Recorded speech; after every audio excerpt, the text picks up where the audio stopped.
once said, some succeed by what they know, some by what they do, and few by what they are. And clearly, our 10 finalists have succeeded in all 3 categories. They've demonstrated that they're winners, and we're very proud of these 10 young men and women.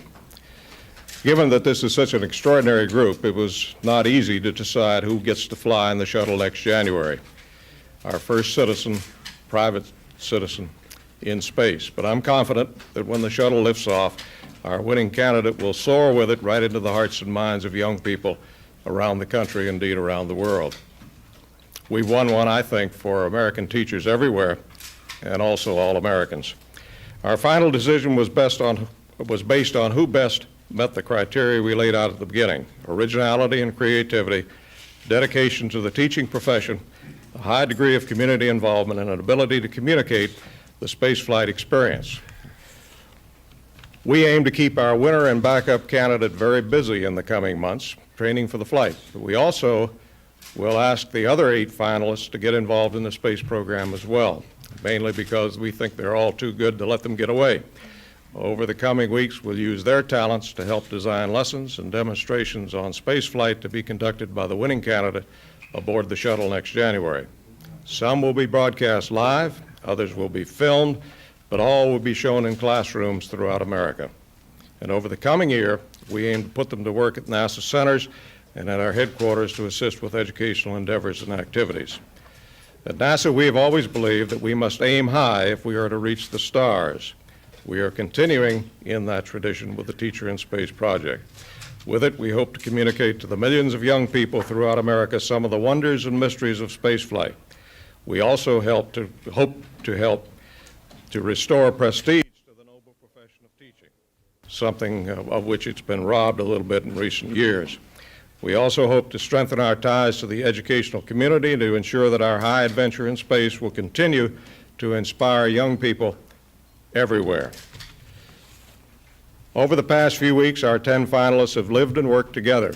They've endured exhaustive and really extensive mental and physical tests and a battery of interviews. They've been interviewed more times than you can imagine. And just as we have gotten to know them inside out, so they have gotten to know each other as well.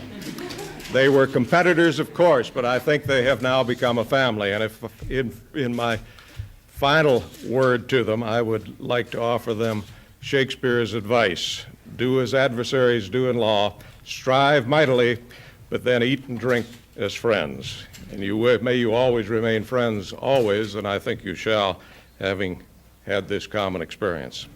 Now I have the honor and privilege to introduce to you the Vice President of the United States, Mr. George Bush, who will announce our winners. You're kind, sir. Well, we're here today to announce the first private citizen passenger in the history of spaceflight. The President said last August that this passenger would be one of America's finest, a teacher. Well, since then, as we've heard, NASA, with the help of the heads of our state school systems, has searched the nation for a teacher with the right stuff. Really, there are thousands of teachers with the right stuff, and they're committed to quality in education, to teaching their students the basics: reading, writing, mathematics, science, literature, history, to teaching the foundations of our cultural heritage, and to teaching the values that guide us as Americans, and to teaching that important but difficult to obtain quality, clarity of thought. We're honoring all those teachers of merit today, and we're doing something else, because the finalists here with me and the more than 100 semifinalists will all in the months ahead serve, as Jim has said, as a link between NASA and the nation's school system. These teachers have all received special NASA training to pass on to other teachers and to their students. And together they and NASA will be a part of an exciting partnership for quality in education. So let me tell you now who our teacher in space will be, and let me say, I thought I was a world traveler, but this tops anything I've tried. And first, the backup teacher who will make the flight if the winner can't, Barbara Morgan of the McCall Donnelly Elementary School in McCall, Idaho. Barbara has been a teacher for 11 years. She first taught on the Flathead Indian Reservation in Montana. She currently teaches second grade. Congratulations. And we have a little thing for you.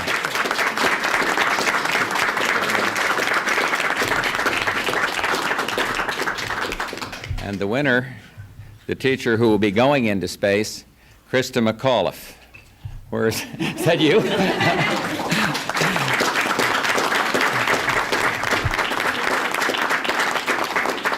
Krista teaches in Concord High School in Concord, New Hampshire. She teaches high school social studies.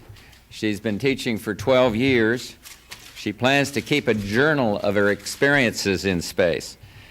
She said that, and here's the quote, "Just as the pioneer travelers of the Conestoga wagon days kept personal journeys, I, as a space traveler, would do the same." Well, I'm personally looking forward to reading that journal someday. And by the way, Krista, while you're in the program, Concord High obviously will need substitute teachers to fill in, and it's only right that we provide one of these substitutes. So the first class, you miss. Your substitute will be my dear friend and the President's, Bill Bennett, the Secretary of Education. So congratulations to all of you. Good luck, Krista. And God bless all of you. Thank you very much for coming. And you too get one of these. That's so well done. You want to say something? Yeah. It's not often that a teacher is at a loss for words. I know my students wouldn't think so. I've made 9 wonderful friends over the last 2 weeks. And when that shuttle goes, they might be one body. But there's going to be 10 souls that I'm taking with me. Thank you. That's great.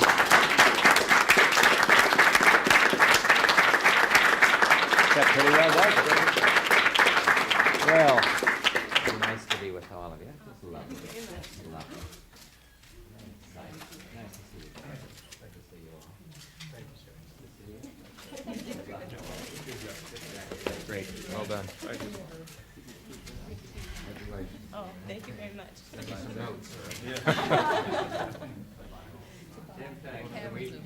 Thank you, sir. Thank you, Mr. Vice President, and thank you all.